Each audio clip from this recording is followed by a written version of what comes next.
Damn, ang dilim. Tutukan tayo sa liwanag. Well,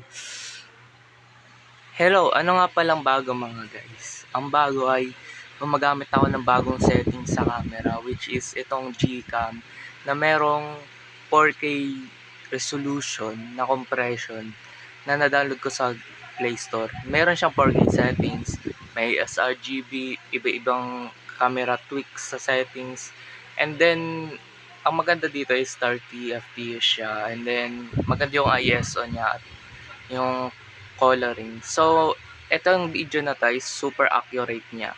Super accurate nung lens at nung coloring nung balat ko, at mas accurate to sa real life compare sa mga dati kong video na medyo medyo iba yung shading o masyadong maputi.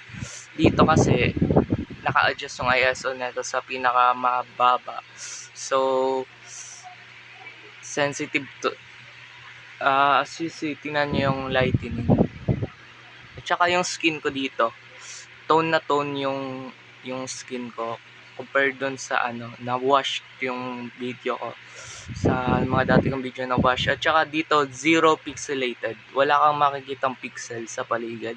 Sobrang high compressed niya. Very high resolution yung mga video dito. Kahit mukhang walang kakaiba, pero kung titingnan mo yung settings, yung quality ng video at quality ng settings na ginamit, mas siya, mas advanced compare sa dati kong mga video.